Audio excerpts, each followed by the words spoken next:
blood creeping up from the heathens. Got will, got fight, got pride, got reason. If they wanna go eat, then you know I'm gon' feed them. If you're coming for me, hope you're ready for a demon. I got eyes in the back of my head, I'm seeing. Take me for granted and you know I'm leaving. I'ma take what's mine with the webs I'm weaving. I could take this crowd from seeing to believing. Got a taste for blood and my tongue keeps bleeding from the words I spit. So sharp, so freezing, so cold. Behold, frostbite they feeling. I could tear you apart or I could go heal them. Don't believe in fate, don't believe in ceilings. I just need a taste and my mind starts peeling. I don't pace myself, I grind on kneeling. Got lust for change, I just love the feeling.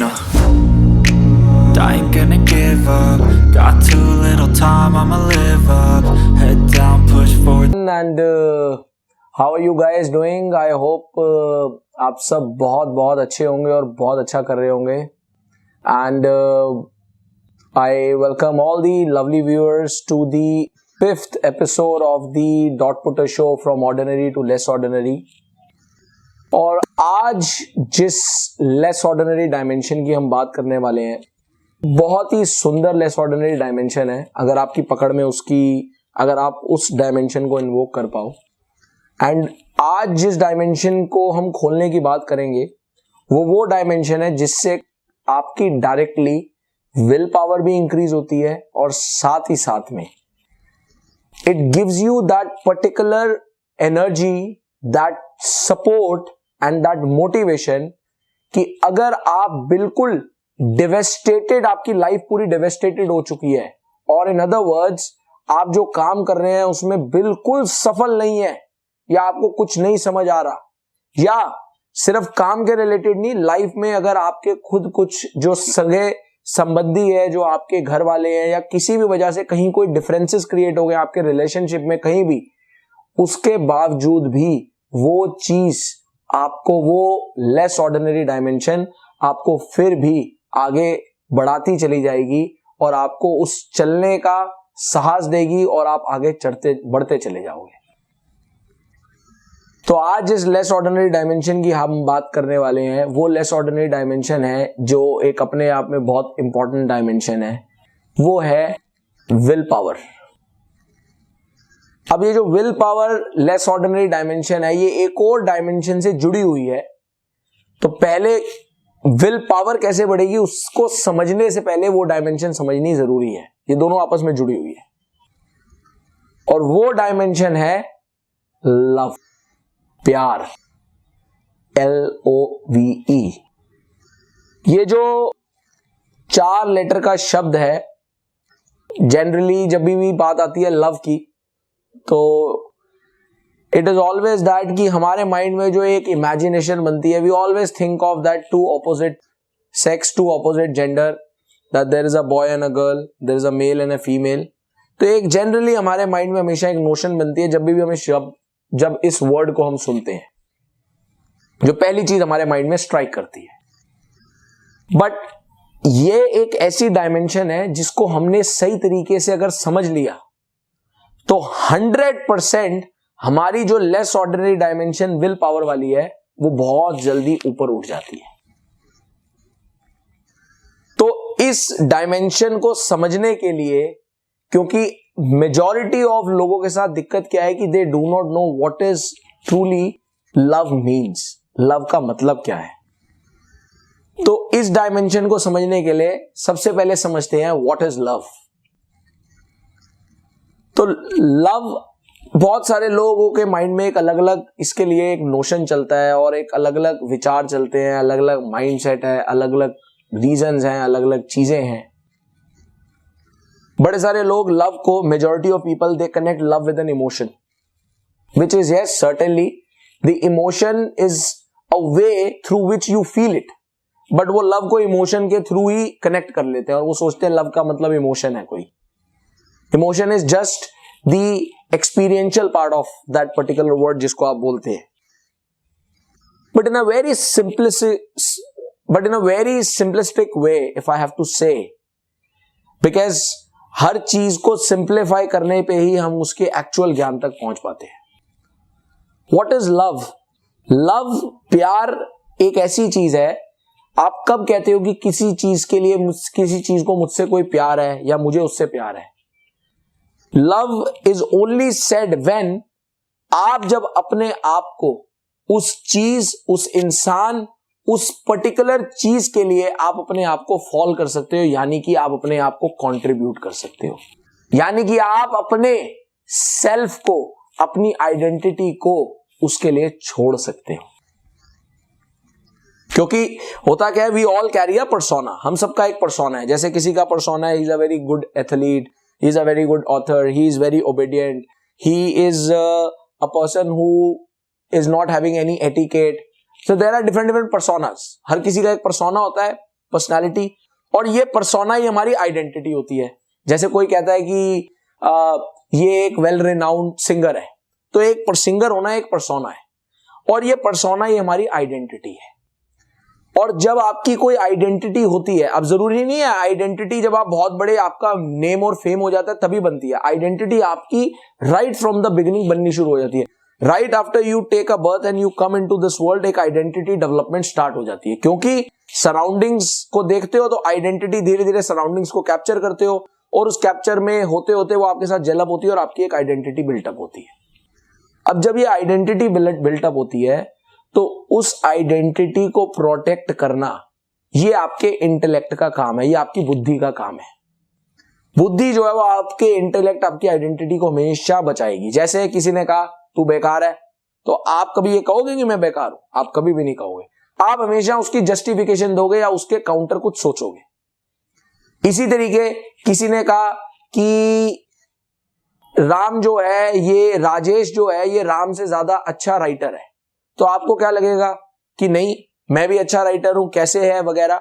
तो idea क्या है, whenever there is a comparison, या जब भी हम आपके किसी भी आइडेंटिटी की बात करते हैं, और in other words when we talk about a specific person, व्यक्ति विशेष की बात करते हैं, तो बड़ी बट नेचुरल सी बात है, अगर हम उसके रिलेटेड कोई भी नेगेटिव बात या कोई भी ऐसी बात करेंगे जो उसके हक में नहीं है, तो वो एक बेसिक इंटेलेक्ट का नेचर है कि वो अपनी आइडेंटिटी को प्रोटेक्ट करेगा। जैसे मुझे किसी ने कहा कि यार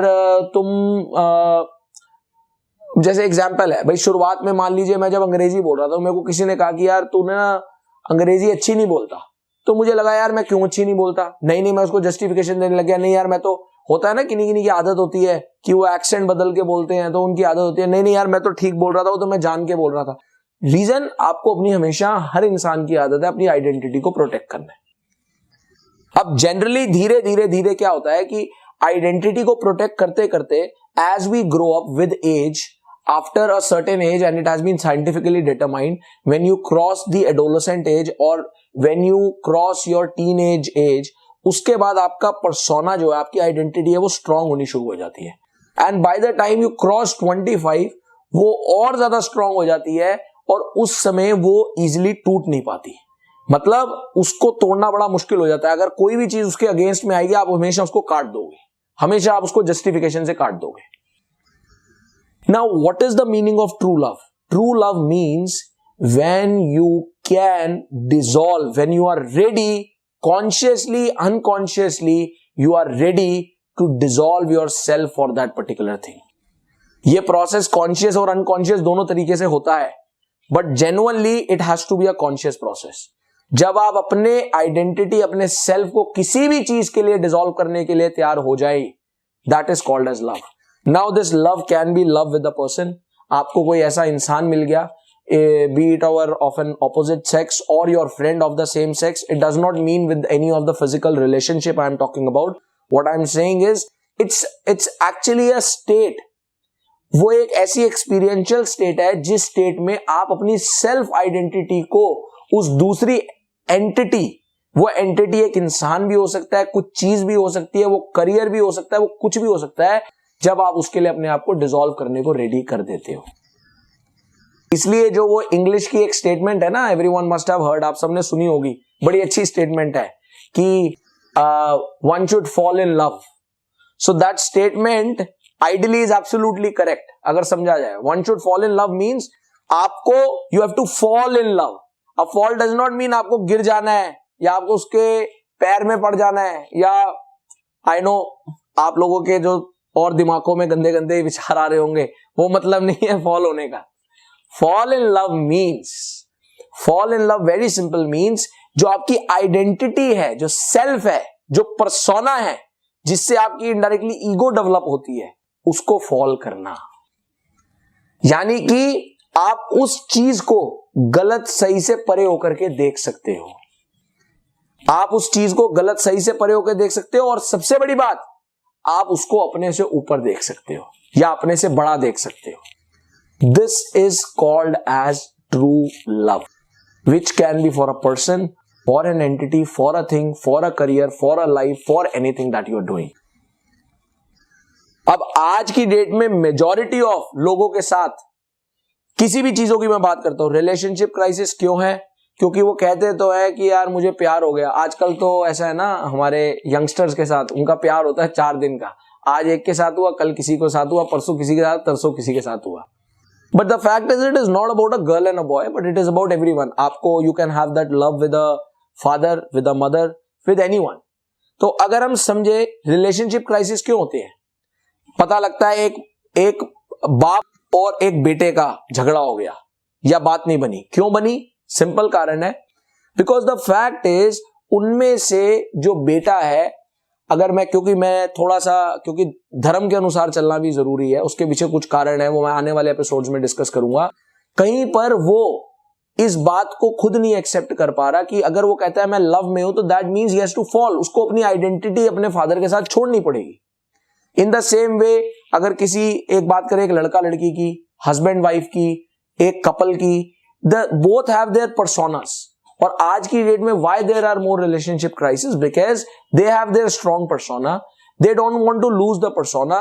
when you don't lose a persona, तो पर्सोना कभी भी किसी का सेम नहीं होगा, वो सिमिलर हो सकता है। तो सिमिलैरिटी में कुछ ना कुछ डिफरेंसेस भी होंगे, तो वो डिफरेंसेस जहां पर मिलेंगे वो क्लैश करेगा, और क्लैश की वजह से कभी कोई ऐसा रीजन मिल गया जो बहुत ही स्ट्रॉन्ग डिफरेंस हुआ, तो उसकी वजह से जो उसका तकरार और क्लैश होगा इतना स्ट्रॉन्ग होगा, विच गेट्स मैनिफेस्टेड और which gets converted into a divorce और in any of the thing which ultimately spoils that relation. Same आपका जो है, सेम आपका मान लीजिए करियर का है। मान लीजिए आपको अगर कोई एग्जाम्पल कहेगी, आप कहो कि मुझे लाइफ में एक बहुत बड़ा काम करना है। मान लेते हैं आप कहते हो मुझे लाइफ में एक मल्टीनेशनल कंपनी का I want to be in the top position. और अगर आपको ये बोला जाए कि भाई टॉप पोजीशन पे जाना है तो तेरे को सबसे पहले आके झाड़ू मारना पड़ेगा, तो आपका जो आइडेंटिटी है, आपकी आइडेंटिटी क्या कहेगी कि भाई मैं झाड़ू क्यों मारूंगा, मैं झाड़ू क्यों मारूंगा, यही आएगी ना identity. That means you do not truly love it.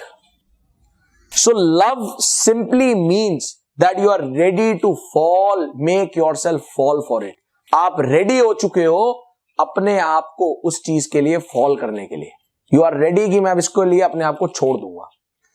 वो आपका काम हो सकता है, वो आपका कोई भी रीजन हो सकता है, उसमें ये आपका कोई कारण नहीं है छोड़ने का। It is just that you are ready to give on your own self identity.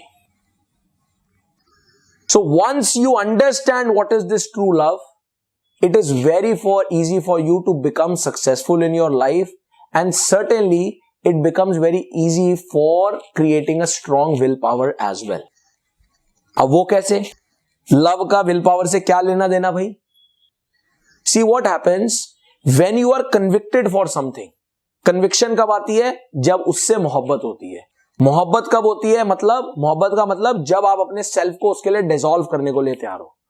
तो जब आप अपने सेल्फ को डिसॉल्व करने को तैयार हो, तो जब एक कन्विक्शन होती है किसी चीज से, तो आप उसको इसलिए करते हो क्योंकि आप उसके रिजल्ट्स या उसका जो आउटकम है उसमें आपका गोल नहीं होता, या उसमें आपका अल्टीमेट मोटिव नहीं होता। आपका मोटिव क्या होता है कि भाई मैं इस चीज को इसलिए करता हूं because I feel happy from with in, मुझे मजा आता है। इसी मजे के कारण, क्योंकि मुझे एक अंदर से एक्सपीरियंस है जॉय का, उस एक्सपीरियंस के कारण तो आप अपना पर्सोना लूज कर पाए थे उसके लिए। जो इतना स्ट्रॉन्ग पर्सोना है, जो ऐसे खड़ा है बिल्कुल straight like a tar, not ready to even bend. जब आपके सबसे क्लोजेस्ट आपके पेरेंट्स ने, जिन्होंने आपकी लाइफ में इतना कुछ करा, तब भी आप बेंड नहीं हो पा रहे थे, but due to some reason आपको कोई करियर मिला, आपको कोई ऐसा रीजन मिला, आपको कोई ऐसा आर्ट मिला, आपको कोई ऐसा टैलेंट मिला, या आपको फाइनली कोई लड़की मिली जिसके लिए आप बेंड होने के लिए रियली रेडी हो गए. So when you are ready to bend, जब आपने अपने आप को बेंड कर दिया, so you don't have any reason कि ये सही है गलत है. आप ये कहते हो इसका आउटकम क्या है मुझे ये नहीं पता, I really love doing it. And the moment you come into this state, it directly hits your will power. Directly hits your will power. वो कैसे? इसके लिए एक बड़ी छोटी सी बात है और मेरी एक कोटेशन भी है, बड़ी पॉपुलर कोटेशन है, बहुत सारे लोगों ने आप में से सुनी होगी. Love is eternal, be it ever for a person और work, both will throw you into a blissful state. अब इसका क्या मतलब है? होता क्या है कि आप जब किसी भी चीज को, इसलिए मैं हर किसी को कहता हूं, even the system I have created, even the leadership I create, even the leadership which I have already created with in the system, with in the companies, with in the other part of the system, या मैं जितने इतने youth से interact करता हूं तो मैं एक ही बात उनको बोलता हूं. और वो क्या बोलता हूं? क्या बड़ी सिंपल सी बात है कि do what you truly love to do. वो काम करना जो आपको पसंद हो, जिसमें आपको मजा आए, नहीं तो करना ही मत. This same thing I apply to my self. जब मैं इंजीनियरिंग में था and when I started the company, तो क्या हुआ, at that time no one was knowing that I have already started a venture. तो मुझसे क्या होता था, मेरे से ना 4th ईयर में not even the friends but teachers की आपस में इस बात की एक डिस्कशन थी कि यार ये जो लड़का है ना, ये किसी प्लेसमेंट में भी नहीं बैठता, चक्कर क्या है. आता है बिकॉज कॉलेज में, क्योंकि we were involved in all those extracurricular activities, fest organized, तो we were very popular. But at the same point of time उनका ये एक ओपिनियन था कि यार ये, जहां पर क्या होता था ना 4th ईयर में आकर के, मतलब बहुत सारे ऐसे होंगे जहां सब लोगों की हार्ट बीट तेज हो जाती थी कि यार अब जिंदगी में क्या करेंगे, मजे ले लिए, अब नौकरी करनी है, ये है वो है. या मान लीजिए कोई उस समय जिसको अपना इंटरेस्ट एरिया पता था और कुछ बहुत अच्छा कर सकता भी था, वो भी बेचारा डर के कारण, सोसाइटी के कारण, यार करूंगा, सक्सेसफुल होऊंगा, नहीं, वो कर नहीं पाया, वो भी डर रहा है, नौकरी मिलेगी नहीं मिलेगी. तो उस समय क्या होता था, लोग पूछते थे कि यार ये बंदा, मतलब इसका अलग ही सिस्टम है, इसको कोई परवाह ही नहीं है. So what was that thing? Because at that time what happened, I never compared my self and I was certainly able to find my love. And that love was the reason which never diverted me from the track that कि यार पता नहीं इसमें मेरा क्या हो क्या ना हो. मुझे सिर्फ एक ही चीज नजर आती थी. वो क्या नजर आती थी कि यार मुझे अगर अपने अंदर से लीडरशिप को क्रिएट खुद करना है और लेस ऑर्डिनरी डायमेंशन को इन्वोक करना है, तो मुझे तब इतनी क्लैरिटी नहीं थी, बट इतनी क्लैरिटी जरूर थी, बड़ी कॉमन सेंस वाली, कि सारे लोग इस रोड पे जा रहे हैं, तो अगर मुझे कुछ खास करना है तो मुझे कोई और रोड पकड़नी पड़ेगी. तो मैंने वो रोड पकड़ ली जिसपे कोई नहीं जा रहा. भाई obviously it is a common sense, जिस रोड पे कोई नहीं जा रहा यानी कि उसमें कुछ ना कुछ खास होगा. दैट बिकम्स डिफरेंट थिंग कि आप जब उस रोड पे चलना शुरू करते हो और चैलेंजेस आते हैं, and with your mistakes and challenges, with the mentorship, with the guidance of your elders, और उस साथ में जब आपकी इंटेंशन क्लीन होती है तो लोग मिलते चले जाते हैं, तो क्लैरिटी होती चली जाती है, तो वो चीजें क्लियर भी होती चलेंगी. But what was that reason? That reason was, it was the love for that thing which never bothered me about all those things जिसके लिए यूजुअली हर कोई बॉदर्ड था, चाहे वो जॉब थी, चाहे लाइफ में आगे क्या कर पाएंगे, अच्छा कर पाएंगे या नहीं कर पाएंगे. इसी तरीके the moment you get your love, तो लव के बाद अगर आप बिल्कुल एक्सट्रीम सिचुएशन में भी चले जाते हो ना, बिल्कुल एक्सट्रीम, कुछ नहीं हो पा रहा, आप बैंकरप्ट हो गए, खाने के लाले पड़ गए, आप कहोगे यार मुझे फिर भी मजा आ रहा है, बिकॉज क्योंकि यार मुझे इस काम में मजा आता है. आपने देखे भी होंगे ना, बड़े सारे कुछ विरले होते हैं जिनको हम विरले बोलते हैं पंजाबी में. विरले का मतलब इसको कोई परवाह ही नहीं है इस आदमी को, मतलब क्योंकि सोसाइटी के हिसाब से हम चलते हैं, तो सोसाइटी कहती है एक स्टैंडर्ड होना चाहिए, आपके पास इतना पैसा हो, ये हो ये हो. वो कहता है यार इस बंदे को कोई परवाह ही नहीं है, लेना देना ही नहीं है दुनियादारी का, ये अपने में ही चलता है, कुछ कर धर भी नहीं रहा, ना इसके पास प्रॉपर कोई लाइफ है वगैरह है.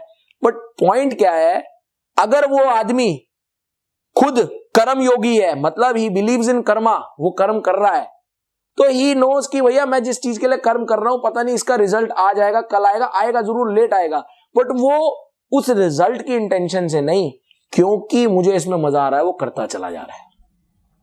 और जब आपको ऐसा, जब when you are really in love, तो ऑटोमेटिकली विल पावर तो बढ़ जाएगी.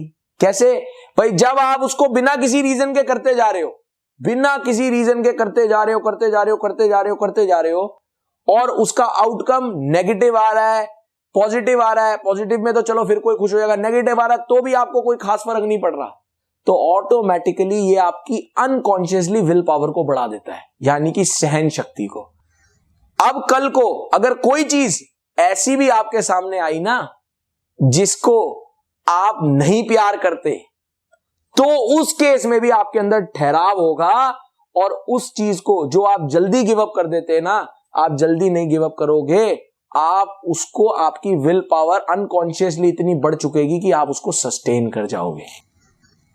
ये एक बड़ा सटल और बहुत सूक्ष्म रिलेशन है लव और विल पावर के बीच में, और ये मेरा खुद का मैनिफेस्टेड और एक्सपीरियंस है, तभी मैंने आज इस लेस ऑर्डिनरी डायमेंशन को आपके साथ शेयर करने की सोची।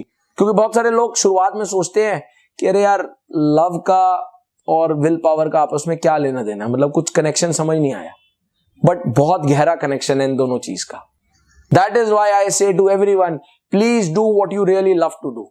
Even any person who comes with me और वो कहता है कि सर आपके साथ काम करना है, आप प्लीज किसी तरीके जोड़ लो अपने साथ किसी भी तरीके में, तो जब मैं उसको कोई पर्टिकुलर काम उसको अलॉट कर देते हैं, तो अलॉट करने के बाद भी मैं उसको यही कहता हूं कि भाई देख, अगर मजा ना आए तो खुल के बता दियो। क्योंकि रीजन क्या है, I can be your driving force up to some time, but अगर मैं आसपास नहीं हूं, या मैं दूर चला गया, या मैं फिजिकली एग्जिस्ट नहीं कर रहा, या तू मेरे वर्ड्स तेरे तक नहीं पहुंच पा रहे, तो at that time you might get demotivated और your will power might get frustrated, saturated, और उसको कैरी फॉरवर्ड नहीं कर पाएगा। तो इसलिए my dear friends, understand, having a clarity of love and being in true love will certainly help you to increase your will power. अगर आप सही मायने में मोहब्बत करना जानते हो और मोहब्बत को समझ लिया और आपको आपकी मोहब्बत मिल गई है, तो गारंटेड मैं आपको बता रहा हूं कि आपकी अनकॉन्शियसली विल पावर बढ़ती चली जाएगी, जो आपको लाइफ के और चैलेंजेस और उन सारी चीजों से के साथ खड़े होने में मदद करेगी और आप गिव अप नहीं करोगे। So that's all for the today's episode, और नेक्स्ट एपिसोड में मिलेंगे एक और नई लेस ऑर्डिनरी डायमेंशन के साथ, कैसे वो लेस ऑर्डिनरी डायमेंशन आपको एक नए लेवल पे लेके जा पाएगी। So till then, thank you so very much for joining me live once again, and once again I request you, please do post your suggestions, your questions in the comment section on the YouTube video below, and please subscribe to the channel and press the bell icon so that you must keep on getting all the updates, and please share this video to everyone, to maximum people, ताकि ज्यादा से ज्यादा लोग इस less ordinary mission का part बन पाए, क्योंकि I have devoted my self for that. Till then, thank you so very much, and सभी लोगों को मेरा बहुत बहुत प्यार, और नेक्स्ट एपिसोड में मिलते हैं। Till then, bye bye, take care, see you in the next episode.